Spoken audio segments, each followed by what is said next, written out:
selanjutnya kita mulai ke acara berikutnya, yaitu pengucapan salam, dan saya langsung serahkan saja kepada CPP kita, Ibu Warmini, dan silakan. Terima kasih untuk selaku pembawa acara dan kepada rekan-rekan yang hormati. Pada kesempatan ini saya berkesempatan untuk menyampaikan diseminasi pendidikan calon guru penggerak angkatan 10 Kabupaten Gianyar di SMK Negeri 1 Gianyar. Nah, untuk memecah kebekuan atau pemantik penyemangat, mungkin Pak Ibu masih ingat dengan yel-yel dosmannya, masih ya? Kita tes dulu biar memompa semangat kita di pagi ini. Semangat pagi! Pagi, luar biasa, tetap semangat, Dosman Jaya. Nah, seperti apa yang disampaikan oleh Bu tadi, hari ini saya akan memaparkan materi tentang disiplin positif atau budaya positif yang ada di satuan pendidikan atau di sekolah.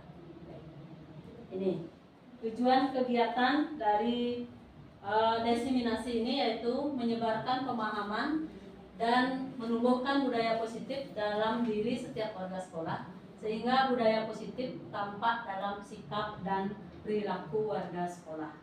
Nah, di dalam sekolah tentunya kita harus menumbuhkan budaya positif. Nanti budaya positif yang semacam apa, nanti pemaparannya akan lebih lanjut kita saksikan. Nah, sebelum ke materi, kita di dalam setiap kegiatan, baik itu dengan siswa, dengan rekan-rekan guru, ketika mengikuti workshop, seminar, webinar, dan lain sebagainya, tentunya terlebih dahulu kita membuat kesepakatan. Ini kesepakatannya ya, nanti di revisi lagi. Ini kira-kira Bapak Ibu melihat kesepakatan ini, kira-kira ada yang perlu ditambahkan atau cukup sampai di sini? Cukup. Sudah masuk sampai di sini kayak lagu ya. Kemudian adapun topik pengimasan dalam diseminasi ini yaitu yang pertama disiplin positif dan nilai-nilai kebajikan universal. Yang kedua teori motivasi, hukuman dan penghargaan, restitusi, dan ada keyakinan kelas. Kemudian ada kebutuhan dasar manusia dan dunia berkualitas. Ada restitusi yaitu 5 posisi kontrol guru. Kemudian yang terakhir ada restitusi yaitu segitiga restorasi. Ini pertanyaan pemantik Bapak Ibu, kira-kira perhatikan pertanyaannya. Apakah hukuman dapat mendisiplinkan anak? Menurut Bapak Ibu bagaimana? Dapat bisa, tapi hukuman itu kan tidak harus fisik aja. Oke, nanti kita bahas ya. Kemudian pemberian hukuman dengan hal positif seperti membaca atau membersihkan halaman sekolah dapat meningkatkan kedisiplinan anak. Dapat? Bisa ya. Kemudian yang ketiga, memberi penghargaan dapat meningkatkan motivasi belajar anak. Ya, karena ada teori reward dan punishment. Selanjutnya, kita bahas topik yang pertama, disiplin positif dan nilai-nilai kebajikan universal. Ya. Yang pertama, ini ada perubahan paradigma. Ketika Bapak Ibu membaca ini, saya akan mengajak Bapak Ibu untuk memainkan permainan kecil ya. Kebetulan ini saling berpasang-pasangan. Coba sekarang anggaplah di dalam kepalan tangan Bapak Ibu ini ada sesuatu yang paling berharga. Dan berpasang-pasangan ya. Yang satu mengepalkan tangan, yang satu lagi mencoba membuka kepalan tangan itu. Yang paling berharga dalam hidup Bapak dan Ibu, yang paling berharga. Ya, siapa Ibu, siapa yang buka, Bu? Bapaknya buka, yang buka. Oh, biasa bapaknya yang buka. Kalau sekarang ibunya juga boleh ya dibuka. Silakan dibuka bisa dengan merayu. Terserah mau apa. Kasih dalamnya. Kemudian dengan kekuatan bangsa, kemudian apa namanya membujuk bisa, bisa membujuk dengan Nanti dengan rayuan dulu. kalau perempuan zaman sekarang dia tidak akan mati dengan rayuan seorang laki-laki. Ini nggak bisa Tapi kan belum buka. Pokoknya enggak. Jadi dipaksa, jadi dirayu. Sayang mati dirayu. Ada motor bangsa kan malu. Sudah, ada yang bisa membuka? Siapa yang bisa buka? Bapak ya. Yang nggak bisa ada, yang nggak bisa membuka. Ini membuka punyanya siapa? Bu Risma. Kira-kira Bu Risma yang paling berharga dalam hidup Bu Risma itu apa tadi yang digenggam? Ibunya yang berharga buat saya. Kenapa memilih membuka, tidak mempertahankan? Iya, Ya itu artinya apa? Ketika kita mengepalkan tangan dan teman kita mencoba membukanya, yang memegang posisi kontrol siapa? Diri kita sendiri ya, diri kita sendiri. Mau membuka, mau enggak?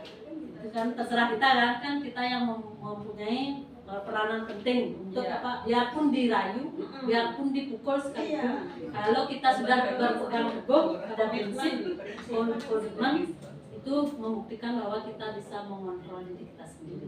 Nanti sebelum mengontrol siswa atau orang lain, kita terlebih dahulu harus bisa mengontrol diri kita sendiri. Ya, itu permainan. Kemungkinan terjadinya bervariasi antara yang bersedia membuka dan tetap bertahan menutup kepalan tangan. Siapakah yang sesungguhnya memegang kendali? Diri kita itu berupa kalimat persuasif atau kalimat positif, bukan negatif. Kemudian keyakinan kelas itu tidak harus dibuat banyak. Kita pilih saja paling tidak ada 4-7 keyakinan. Baru bisa efektif di dalam melaksanakannya. Kemudian keyakinan kelas menyampaikan sesuatu yang dapat diharapkan di lingkungan sekolah. Apa yang kita harapkan di lingkungan sekolah? Kemudian semua anggota kelas bersedia meninjau kembali keyakinan kelas dari waktu ke waktu. Berarti keyakinan kelas itu bisa dirubah. Jika kita merasa tidak efektif, misalnya bisa dirubah sewaktu-waktu. Kemudian langkah-langkahnya ya tentunya memberikan kesempatan ke siswa untuk menuangkan idenya di dalam membuat sebuah keyakinan kelas. Nih, mengapa tidak peraturan saja? Mengapa harus keyakinan kelas? Itu untuk mendukung motivasi intrinsik yang ada di dalam diri kita. Kembali ke nilai-nilai atau keyakinan-keyakinan lebih menggerakkan seseorang dibandingkan mengikuti serangkaian peraturan-peraturan. Ini perbedaannya peraturan keyakinan. Peraturan biasanya dibuat oleh satu pihak atau sifatnya searah. Kemudian dilakukan karena motivasi ekstrinsik, motivasi dari luar. Kemudian keyakinan dibuat berdasarkan kesepakatan dan bersifat universal. Kalau sudah ada kesepakatan, nanti kan enak kan di dalam menjalankannya. Dan keyakinan memiliki peran yang lebih kuat dalam memotivasi perilaku positif karena didasarkan pada nilai manfaat. Dengan prinsip yang memandu atau memotivasi tindakan kita secara intrinsik keyakinan. Dilarang membuang sampah sembarangan. Apa kira-kira? Dilarang ribut di kelas. Kita begini ya, keyakinan kelasnya. Dilarang menggunakan narkoba. Memang ada anak-anak menggunakan narkoba? Tidak ya. Tidak terlama tentukan tugas. Jangan mencoret meja di tembok kelas. Dilarang membuli.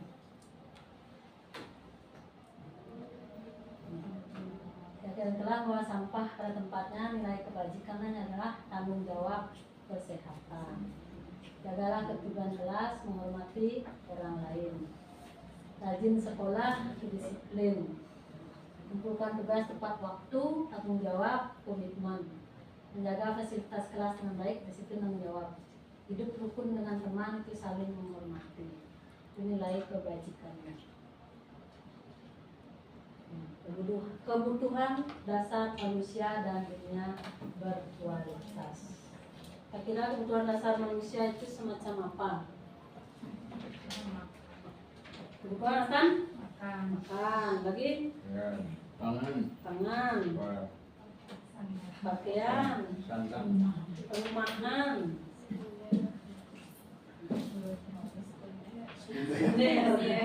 tersier gitu ya. Seluruh tindakan manusia memiliki tujuan tertentu. Ya. Semua yang kami lakukan adalah usaha terbaik kami untuk mendapatkan apa yang kami inginkan. Kemudian ketika seorang murid melakukan suatu perbuatan yang melanggar nilai-nilai kebajikan atau melanggar peraturan, hal itu sebenarnya disebabkan mereka gagal memenuhi kebutuhan dasar mereka. Kebutuhan dasar manusia itu ada 5. Yang pertama bertahan hidup. Tentunya bertahan hidup kan. Kebutuhan dasar bertahan hidup itu merupakan kebutuhan yang bersifat fisiologis ya. Kemudian kebutuhan dasar akan kasih sayang dan rasa diterima, cinta dan kepemilikan. Kemudian ada kebebasan, kesenangan dan penguasaan. Kasih sayang, misalnya siswa kan ada saja kan tingkah polanya gitu.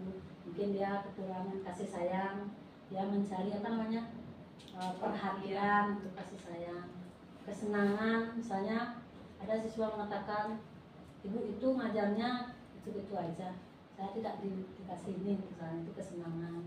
Penguasaan ya memunculkan dirinya sendiri, biar dia dianggap lah di depan teman-temannya, itu kekuasaan.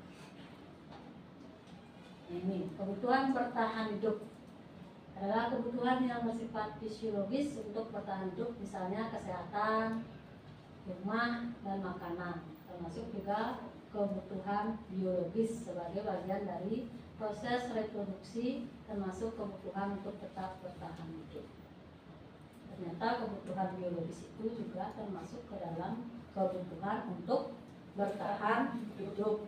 Berarti kalau tidak ada kebutuhan biologis berarti tidak hidup, ya. Itu intinya. Yang penting hidup ya. Intinya yang penting hidup.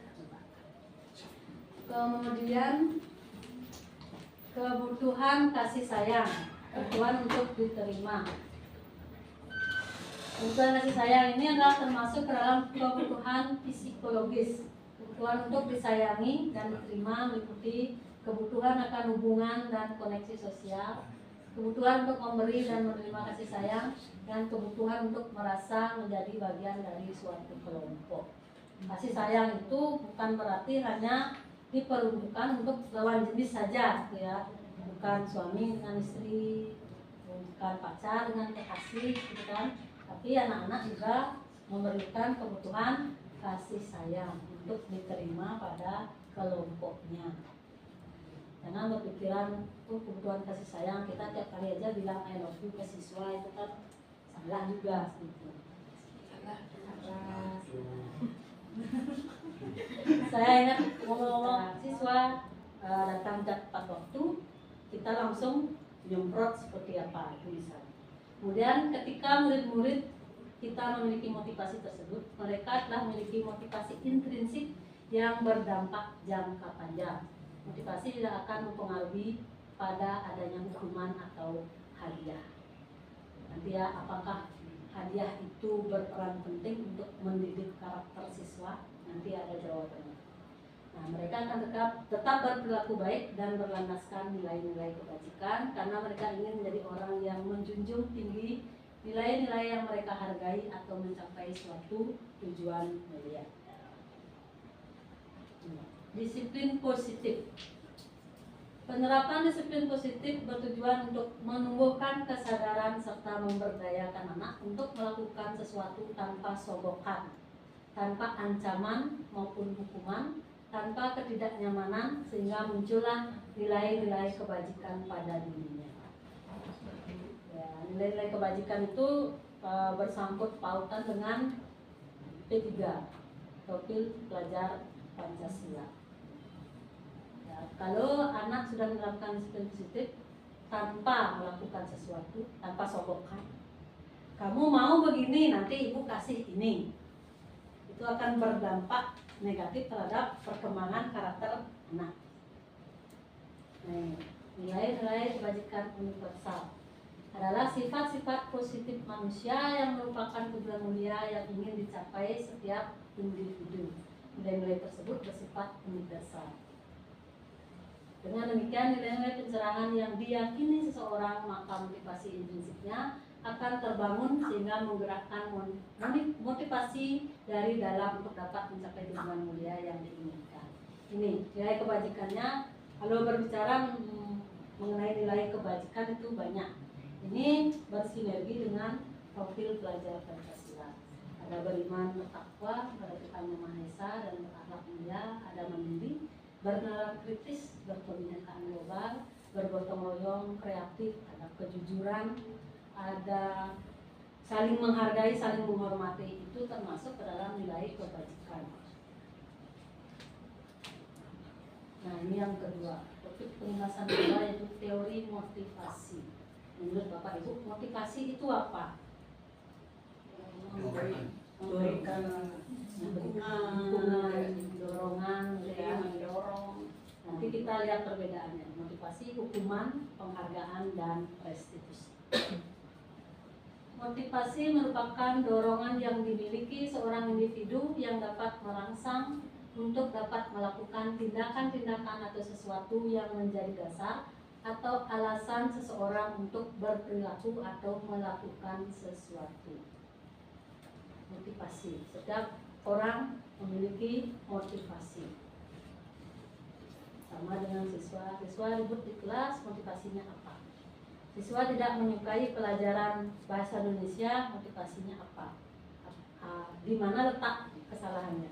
Apakah di gurunya atau di siswanya atau di mata pelajarannya?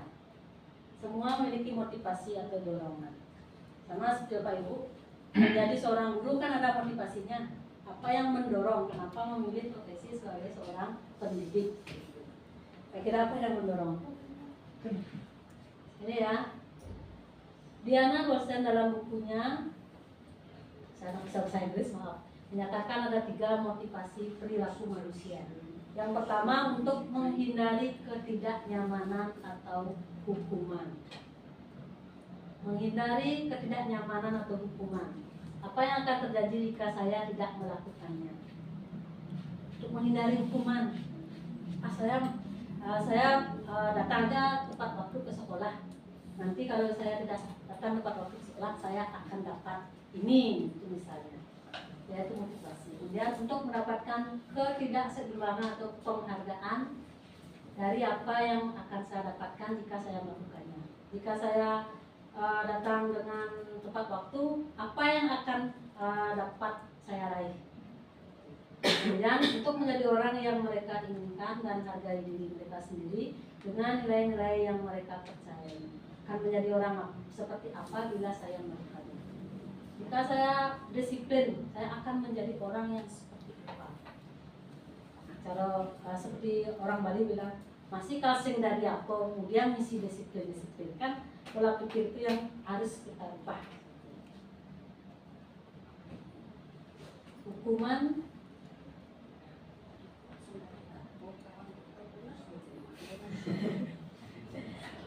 Hukuman adalah suatu bentuk konsekuensi negatif yang diberikan sebagai tanggapan atas tindakan yang melanggar aturan, norma atau hukum, bersifat satu arah, ya. Kemudian sering muncul karena kemarahan atau ketakutan, tidak berfungsinya penyelesaian. Bapak Ibu pernah menghukum siswa? Pernah. Sebelum menghukum ada perjanjian dengan siswa, saya mau menghukum kamu. Mau nggak mau dihukum? Mau nggak kamu dihukum? Ada. Makanya hukuman itu sifatnya tiba-tiba kan. Si anak tidak tahu dia akan dihukum, kita juga tidak akan tahu dia akan dihukum kan, itu kan. Kemudian intinya lah hasil atau akibat dari suatu tindakan atau perbuatan atau keputusan yang bisa bersifat positif maupun negatif. Ada positif, ada negatifnya. Kemudian bersifat alami, artinya timbul secara langsung sebagai akibat dari tindakan yang dilakukan. Contohnya biasanya nyambung dengan apa yang dilakukan anak. Nah ini ada tindakan guru, hukuman atau konsekuensi. Coba diperhatikan yang nomor 1. Mencatat 100 kali di dalam buku kalimat, saya tidak akan terlambat lagi karena terlambat ke sekolah. Hukuman atau konsekuensi. Guru ada dendam kepada murid? Ada dendam kepada murid?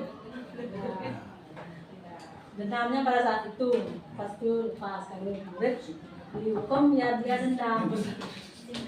Saya tidak suka dengan guru ini karena ini dendam. Tidak menyukai guru atau mata pelajaran dia, buklok dia. Kenapa tidak suka pelajarannya itu? Karena saya tidak menyukai gurunya. Kenapa tidak suka dengan gurunya? Karena saya tidak menyukai pelajarannya. Yang penting membuat merasa bersalah. Ini lebih lembut, bahasanya diperhalus, tapi rasanya yang menekan ya.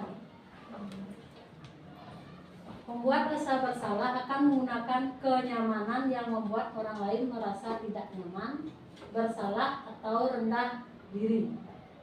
Misalnya bahasanya ini, ibu sangat kecewa sekali dengan kamu. Memang bahasanya halus, tetapi efeknya yang sangat keras. Dan berapa kali Bapak harus memberitahu kamu ya? Gimana coba kalau orang tua kamu tahu kamu berbuat seperti ini? Dampaknya adalah membuat murid merasa bersalah, rendah diri dan menarik diri dari lingkungan, tidak pede ya. Itu membuat merasa bersalah. Bapak Ibu pernah ada di posisi ini? Nah, ini sebagai teman. Posisi guru ini tidak akan menyakiti murid, namun akan tetap berupaya mengendalikan murid melalui persuasi, ajakan. Posisi teman pada guru bisa negatif ataupun positif. Positif di sini berupa hubungan baik yang terjalin antara guru dan murid. Hal negatifnya adalah bila suatu saat guru tersebut tidak ada, tidak membantu, murid akan kecewa. Ibu sangat kecewa sekali dengan kamu. Itu sebagai teman ya, yang nomor 3. Ayo bantulah demi ibu ya. Ayo bantulah demi ibu ya. Gitu. Kemudian, ayo ingat tidak semua beban ibu selama ini. Ingat kamu bantuan ibu selama ini? Tampaknya murid akan tergantung kepada satu orang dan murid tidak mandiri, tidak bisa berpikir untuk diri sendiri. Pemantau. Memantau berarti mengawasi. Pada saat kita memperhatikan, kita mempertimbangkan perilaku orang-orang yang kita awasi, posisi pemantau berdasarkan peraturan-peraturan dan konsekuensi. Peraturannya apa? Apa yang telah kamu lakukan? Sanksi dan konsekuensinya apa? Sanksi atau konsekuensinya apa? Dia akan menghitung dia dampaknya, konsekuensi dan hadiah, tanpa memahami sepenuhnya nilai kebajikan yang dituju. Tidak sepenuhnya mandiri pemantau. Pemantau ketika kita melihat siswa, baru nelok siswanya, baru nemu siswanya sudah melanggar, kita langsung semprot ya, itu pemantau. Hukum pemantau. Nah ini sebagai manajer, posisi di mana guru melakukan sesuatu bersama dengan murid, mempersilahkan murid mempertanggungjawabkan perilakunya, mendukung murid agar dapat menemukan solusi atas permasalahan. Apa yang kita yakini? Kembali ke keyakinan kelas. Apakah kamu meyakininya? Kemudian jika kamu yakin, apakah kamu bersedia memperbaikinya? Apa rencanamu untuk memperbaiki hal ini? Karena Bapak Ibu ada di posisi ini, atau akan mau? Akan mau. Mudah-mudahan sehabis ini akan mau ya. kadang-kadang guru-guru mengeluh itu kencang. Kalau itu yang kita perbuat hilang 1 jam mata pelajarannya itu misalnya. Dampaknya ketika kita menjadi posisi manajer yaitu murid mandiri, percaya diri dan dapat memecahkan suatu masalah.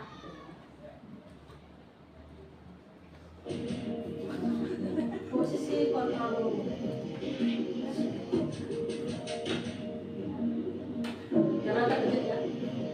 Naren!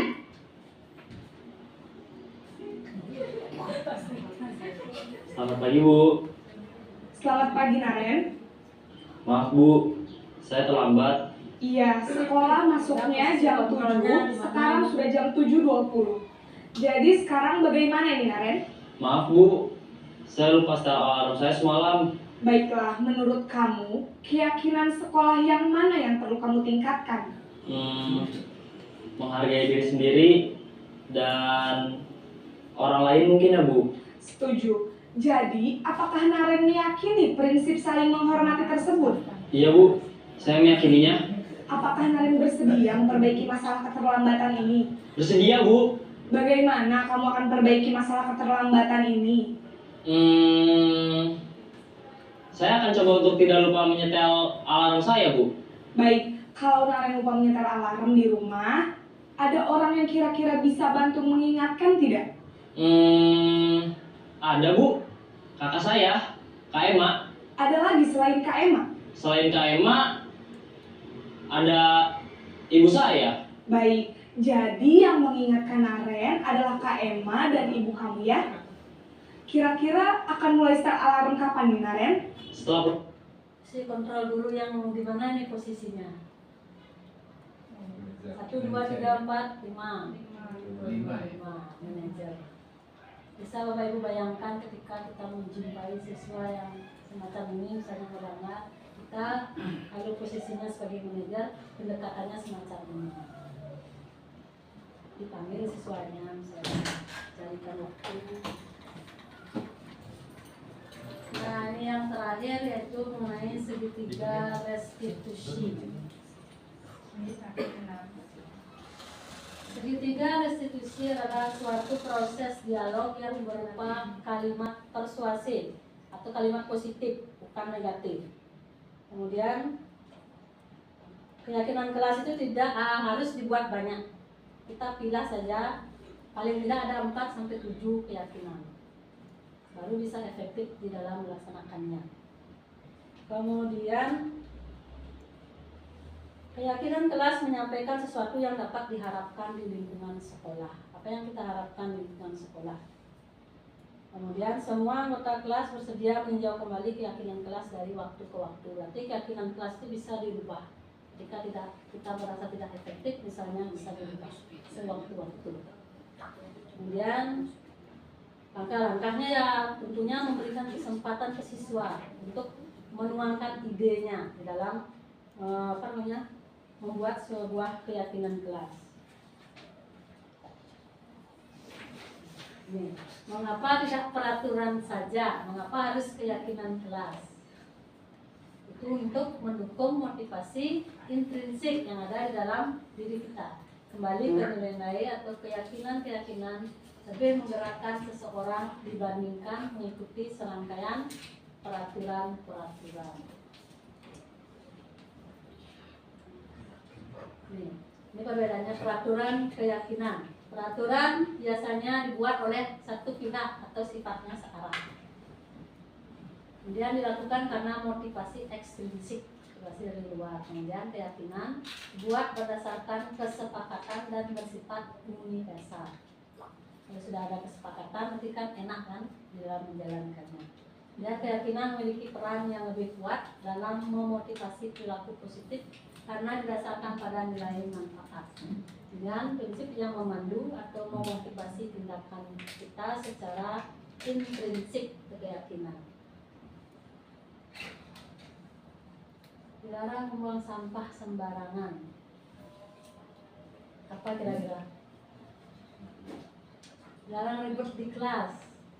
Kita begini ya, keyakinan kelasnya. Dilarang menggunakan narkoba. Memang ada anak-anak menggunakan narkoba? Tidak ya?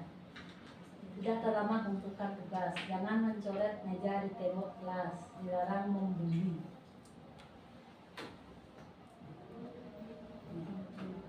Yang telah membawa sampah pada tempatnya, nilai kebajikannya adalah tanggung jawab kesehatan. Jagalah ketertiban kelas, menghormati orang lain. Rajin sekolah, disiplin. Kumpulkan tugas tepat waktu, tanggung jawab, komitmen. Menjaga fasilitas kelas dengan baik, disiplin, tanggung jawab. Hidup rukun dengan teman, itu saling menghormati. Itu nilai kebajikannya. Kebutuhan dasar manusia dan dunia berkualitas. Kira-kira kebutuhan dasar manusia itu semacam apa? Kebutuhan makan? Makan. Lagi? Pangan. Pakaian. Perumahan.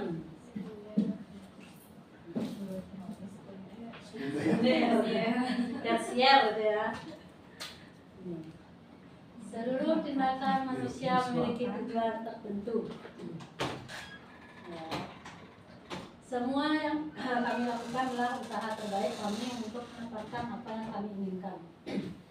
Kemudian ketika seorang murid melakukan suatu perbuatan yang melanggar nilai-nilai kebajikan atau melanggar peraturan, hal itu sebenarnya disebabkan mereka gagal memenuhi kebutuhan dasar mereka.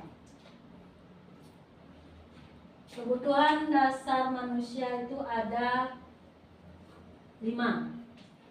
Yang pertama bertahan hidup. Tentunya bertahan hidup kan. Kebutuhan dasar bertahan hidup itu merupakan kebutuhan yang bersifat fisiologis. Fisiologis ya. Kemudian kebutuhan dasar akan kasih sayang dan rasa diterima, cinta dan kepemilikan. Kemudian ada kebebasan, kesenangan, dan penguasaan. Kasih sayang, misalnya siswa kan ada saja kan tingkah polanya gitu. Mungkin dia kekurangan kasih sayang, dia mencari apa namanya perhatian untuk kasih sayang. Kesenangan, misalnya ada siswa mengatakan, ibu itu ngajarnya itu aja, saya tidak dikasih ini, misalnya itu kesenangan.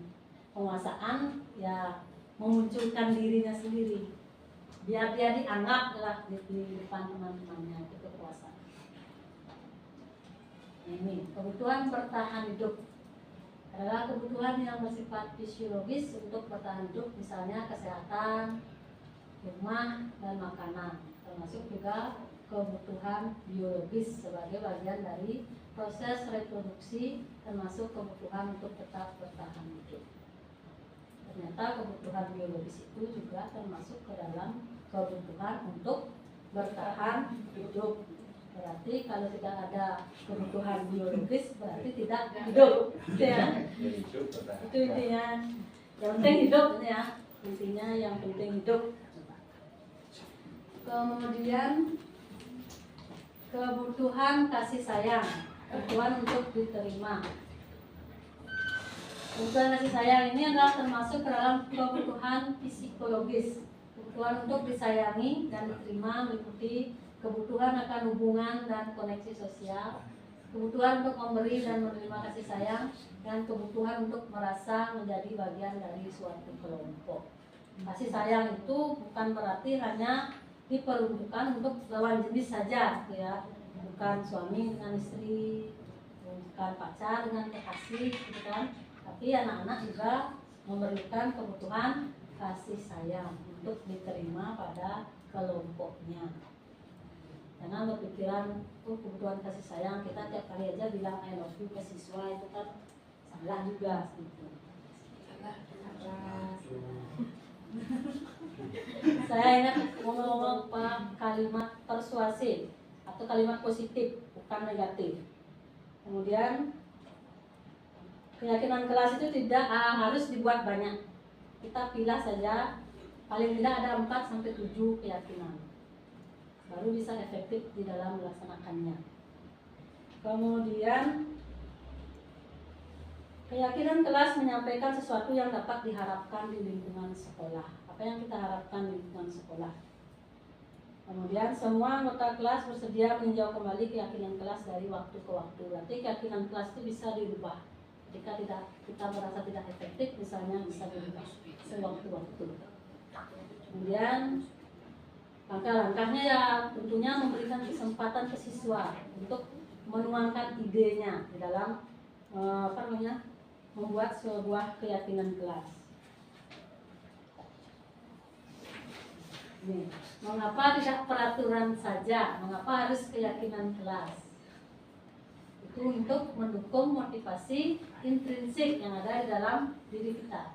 Kembali ke nilai-nilai atau keyakinan-keyakinan lebih menggerakkan seseorang dibandingkan mengikuti serangkaian peraturan-peraturan. Ini perbedaannya peraturan keyakinan. Peraturan biasanya dibuat oleh satu pihak atau sifatnya searah. Kemudian dilakukan karena motivasi ekstrinsik, motivasi dari luar. Kemudian keyakinan dibuat berdasarkan kesepakatan dan bersifat universal. Kalau sudah ada kesepakatan, nanti kan enak kan di dalam menjalankannya. Dan keyakinan memiliki peran yang lebih kuat dalam memotivasi perilaku positif karena didasarkan pada nilai manfaat. Dengan prinsip yang memandu atau memotivasi tindakan kita secara intrinsik keyakinan. Dilarang membuang sampah sembarangan. Apa kira-kira? Dilarang ribut di kelas. Kita begini ya, keyakinan kelasnya. Dilarang menggunakan narkoba. Memang ada anak-anak menggunakan narkoba? Tidak ya. Tidak terlambat menentukan tugas. Jangan mencoret meja di tembok kelas. Dilarang membuli.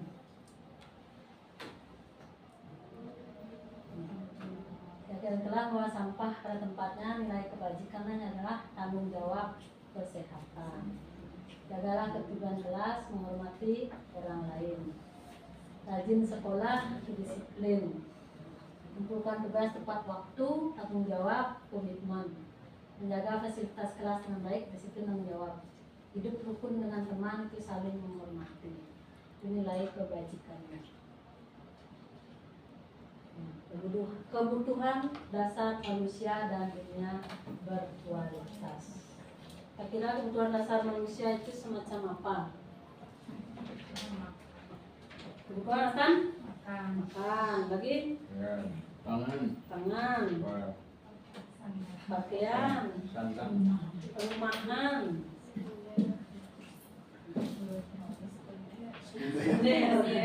tersier gitu ya. Seluruh tindakan manusia memiliki tujuan tertentu. Ya. Semua yang kami lakukan adalah usaha terbaik kami untuk mendapatkan apa yang kami inginkan. Kemudian ketika seorang murid melakukan suatu perbuatan yang melanggar nilai-nilai kebajikan atau melanggar peraturan, hal itu sebenarnya disebabkan mereka gagal memenuhi kebutuhan dasar mereka. Kebutuhan dasar manusia itu ada 5. Yang pertama bertahan hidup. Tentunya bertahan hidup kan. Kebutuhan dasar bertahan hidup itu merupakan kebutuhan yang bersifat fisiologis ya. Kemudian kebutuhan dasar akan kasih sayang dan rasa diterima, cinta dan kepemilikan. Kemudian ada kebebasan, kesenangan dan penguasaan. Kasih sayang, misalnya siswa kan ada saja kan tingkah polanya itu. Mungkin dia kekurangan kasih sayang, dia mencari perhatian untuk kasih sayang. Kesenangan, misalnya ada siswa mengatakan, ibu itu ngajarnya itu aja, saya tidak dikasih ini, misalnya itu kesenangan. Penguasaan ya memunculkan dirinya sendiri, biar dia dianggap lah di depan teman-temannya, itu kekuasaan. Ini kebutuhan bertahan hidup adalah kebutuhan yang bersifat fisiologis untuk bertahan hidup, misalnya kesehatan, rumah, dan makanan, termasuk juga kebutuhan biologis sebagai bagian dari proses reproduksi, termasuk kebutuhan untuk tetap bertahan hidup. Ternyata kebutuhan biologis itu juga termasuk ke dalam kebutuhan untuk bertahan hidup. Berarti kalau tidak ada kebutuhan biologis berarti tidak hidup. Gitu ya. Itu intinya. Yang penting hidup ya. Intinya yang penting hidup. Kemudian kebutuhan kasih sayang, kebutuhan untuk diterima. Kebutuhan kasih sayang ini adalah termasuk ke dalam kebutuhan psikologis. Kebutuhan untuk disayangi dan diterima meliputi kebutuhan akan hubungan dan koneksi sosial, kebutuhan untuk memberi dan menerima kasih sayang, dan kebutuhan untuk merasa menjadi bagian dari suatu kelompok. Kasih sayang itu bukan berarti hanya diperuntukkan untuk lawan jenis saja, gitu ya. Bukan suami dengan istri, bukan pacar dengan kekasih, gitu kan. Tapi anak-anak juga memerlukan kebutuhan kasih sayang untuk diterima pada kelompoknya. Karena berpikiran kebutuhan kasih sayang, kita tiap kali aja bilang I love you ke siswa itu kan salah juga gitu. Salah. Saya ingat ngomong-ngomong guru ada dendam kepada murid. Ada dendam kepada murid. Dendamnya pada saat itu, pas kali murid dihukum ya dia dendam. Saya tidak suka dengan guru ini karena ini dendam. Tidak menyukai guru atau mata pelajaran dia, tukok dia. Kenapa tidak suka pelajarannya itu? Karena saya tidak menyukai gurunya. Kenapa tidak suka dengan gurunya? Karena saya tidak menyukai pelajarannya. Yang penting membuat merasa bersalah. Ini lebih lembut, bahasanya diperhalus, tapi rasanya yang menekan ya. Membuat rasa bersalah akan menggunakan kenyamanan yang membuat orang lain merasa tidak nyaman, bersalah atau rendah diri. Misalnya bahasanya ini, ibu sangat kecewa sekali dengan kamu. Memang bahasanya halus, tetapi efeknya yang sangat keras. Ya, berapa kali Bapak harus memberitahu kamu ya? Gimana coba kalau orang tua kamu tahu kamu berbuat seperti ini? Dampaknya adalah membuat murid merasa bersalah, rendah diri dan menarik diri dari lingkungan, tidak pede ya. Itu membuat merasa bersalah. Bapak Ibu pernah ada di posisi ini? Pernah. Ini sebagai teman. Posisi guru ini tidak akan menyakiti murid, namun akan tetap berupaya mengendalikan murid melalui persuasi, ajakan. Posisi teman pada guru bisa negatif ataupun positif. Positif di sini berupa hubungan baik yang terjalin antara guru dan murid. Hal negatifnya adalah bila suatu saat guru tersebut tidak ada, tidak membantu, murid akan kecewa. Ibu sangat kecewa sekali dengan kamu. Itu sebagai teman ya, yang nomor 3. Ayo bantulah demi ibu ya. Ayo bantulah demi ibu ya. Gitu. Kemudian, ayo ingat tidak semua bantuan ibu selama ini. Ingat kamu bantuan ibu selama ini? Tampaknya murid akan tergantung kepada satu orang dan murid tidak mandiri, tidak bisa berpikir untuk diri sendiri. Pemantau. Memantau berarti mengawasi. Pada saat kita memperhatikan, kita mempertimbangkan perilaku orang-orang yang kita awasi, posisi pemantau berdasarkan peraturan-peraturan dan konsekuensi. Peraturannya apa? Apa yang telah kamu lakukan? Sanksi dan konsekuensinya apa? Sanksi atau konsekuensinya apa? Dia akan menghitung dia dampaknya, konsekuensi dan hadiah, tanpa memahami sepenuhnya nilai kebajikan yang dituju. Tidak sepenuhnya mandiri pemantau. Pemantau ketika kita melihat siswa, baru nelok siswanya, baru nemu siswanya sudah melanggar, kita langsung semprot ya ke pemantau.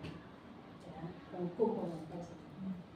Nah ini sebagai manajer, posisi di mana guru melakukan sesuatu bersama dengan murid Mempersilakan murid mempertanggungjawabkan perilakunya, mendukung murid agar dapat menemukan solusi atas permasalahan. Apa yang kita yakini? Kembali ke keyakinan kelas. Apakah kamu meyakininya? Kemudian jika kamu yakin, apakah kamu bersedia memperbaikinya? Apa rencanamu untuk memperbaiki hal ini? Karena Bapak Ibu ada di posisi ini, atau akan mau? Akan mau. Mudah-mudahan sehabis ini akan mau ya. Kadang-kadang guru-guru mengeluh yaitu kencang. Kalau itu yang kita perbuat, hilang 1 jam mata pelajarannya itu misalnya. Dampaknya ketika kita menjadi posisi manajer yaitu murid mandiri, percaya diri dan dapat memecahkan suatu masalah.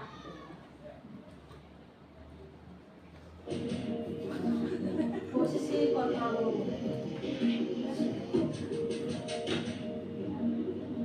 Jangan terkejut ya.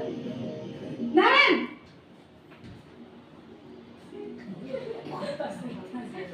Selamat pagi Bu. Selamat pagi Naren. Maaf Bu, saya terlambat. Iya, sekolah masuknya jam 7, sekarang sudah jam 7.20. Jadi sekarang bagaimana ini Naren? Maaf Bu, saya lupa setel alarm saya semalam. Baiklah, menurut kamu, keyakinan sekolah yang mana yang perlu kamu tingkatkan? Menghargai diri sendiri dan orang lain mungkin ya Bu. Setuju. Jadi, apakah Naren meyakini prinsip saling menghormati tersebut? Iya Bu, saya meyakininya. Apakah Naren bersedia memperbaiki masalah keterlambatan ini? Bersedia Bu. Bagaimana kamu akan perbaiki masalah keterlambatan ini? Saya akan coba untuk tidak lupa menyetel alarm saya Bu. Baik, kalau Naren lupa menyetel alarm di rumah, ada orang yang kira-kira bisa bantu mengingatkan tidak? Ada Bu, kakak saya, Kak Emma. Ada lagi selain Kak Emma? Selain Kak Emma, ada ibu saya. Baik, jadi yang mengingatkan Naren adalah Kak Emma dan ibu kamu ya? Kira-kira akan mulai start alarm kapan nih Naren? Setelah Si kontrol dulu yang di mana nih posisinya? 1, 2, 3, 4, 5. 5 manajer. Bisa Bapak Ibu bayangkan ketika kita menjumpai siswa yang semacam ini, misalnya melanggar, kita kalau posisinya sebagai manajer, pendekatannya semacam ini. Dipanggil siswanya, misalnya carikan waktu. Nah ini yang terakhir yaitu mengenai segitiga restitusi. Segitiga restitusi adalah suatu proses dialog yang dijalankan ketika siswa datang tepat waktu, kita langsung nyemprot seperti apa itu misalnya. Kemudian ketika murid-murid kita memiliki motivasi tersebut, mereka telah memiliki motivasi intrinsik yang berdampak jangka panjang. Motivasi tidak akan mempengaruhi pada adanya hukuman atau hadiah. Nanti ya, apakah hadiah itu berperan penting untuk mendidik karakter siswa? Nanti ada jawabannya. Nah, mereka akan tetap berperilaku baik dan berlandaskan nilai-nilai kebajikan karena mereka ingin menjadi orang yang menjunjung tinggi nilai-nilai yang mereka hargai atau mencapai suatu tujuan mulia. Disiplin positif. Penerapan disiplin positif bertujuan untuk menumbuhkan kesadaran serta memberdayakan anak untuk melakukan sesuatu tanpa sogokan, tanpa ancaman maupun hukuman, tanpa ketidaknyamanan, sehingga muncullah nilai-nilai kebajikan pada dirinya. Ya, nilai-nilai kebajikan itu bersangkut pautan dengan P3, Profil Pelajar Pancasila. Ya, kalau anak sudah menerapkan disiplin positif tanpa melakukan sesuatu, tanpa sogokan, kamu mau begini, nanti ibu kasih ini, itu akan berdampak negatif terhadap perkembangan karakter anak. Nilai-nilai kebajikan universal adalah sifat-sifat positif manusia yang merupakan tujuan mulia yang ingin dicapai setiap individu. Nilai-nilai tersebut bersifat universal. Dengan demikian nilai-nilai pencerahan yang diyakini seseorang maka motivasi intrinsiknya akan terbangun sehingga menggerakkan motivasi dari dalam untuk dapat mencapai tujuan mulia yang diinginkan. Ini nilai kebajikannya. Kalau berbicara mengenai nilai kebajikan itu banyak. Ini bersinergi dengan profil pelajar Pancasila. Ada beriman, bertakwa, bertakwa Maha Esa dan berakhlak mulia, ada mandiri, bernalar kritis, berkebinekaan global, bergotong royong, kreatif, ada kejujuran, ada saling menghargai, saling menghormati. Itu termasuk ke dalam nilai kebajikan. Nah, ini yang kedua, topik pembahasan kedua yaitu teori motivasi. Menurut Bapak Ibu, motivasi itu apa? Memberikan dukungan, dorongan, mendorong. Nanti kita lihat perbedaannya. Motivasi, hukuman, penghargaan, dan restitusi. Motivasi merupakan dorongan yang dimiliki seorang individu yang dapat merangsang untuk dapat melakukan tindakan-tindakan atau sesuatu yang menjadi dasar atau alasan seseorang untuk berperilaku atau melakukan sesuatu. Motivasi. Setiap orang memiliki motivasi. Sama dengan siswa. Siswa ribut di kelas, motivasinya apa? Siswa tidak menyukai pelajaran bahasa Indonesia, motivasinya apa? Di mana letak kesalahannya? Apakah di gurunya atau di siswanya atau di mata pelajarannya? Semua memiliki motivasi atau dorongan. Sama seperti Bapak Ibu, menjadi seorang guru kan ada motivasinya. Apa yang mendorong? Kenapa memilih profesi sebagai seorang pendidik? Kira-kira apa yang mendorong? Ini ya. Diana Goldstein dalam bukunya, saya nggak bisa bahasa Inggris, maaf, menyatakan ada 3 motivasi perilaku manusia. Yang pertama, untuk menghindari ketidaknyamanan atau hukuman. Menghindari ketidaknyamanan atau hukuman. Apa yang akan terjadi jika saya tidak melakukannya?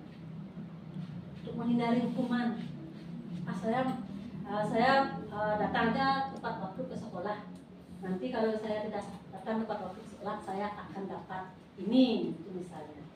Yaitu motivasi. Kemudian untuk mendapatkan ketidakseimbangan atau penghargaan dari apa yang akan saya dapatkan jika saya melakukannya. Jika saya datang dengan tepat waktu, apa yang akan dapat saya raih? Kemudian untuk menjadi orang yang mereka inginkan dan hargai diri mereka sendiri dengan nilai-nilai yang mereka percayai. Akan menjadi orang seperti apa bila saya melakukannya? Jika saya disiplin, saya akan menjadi orang yang seperti apa? Cara seperti orang Bali bilang, masih kasing dari apa, kemudian misi disiplin kan pola pikir itu yang harus kita ubah.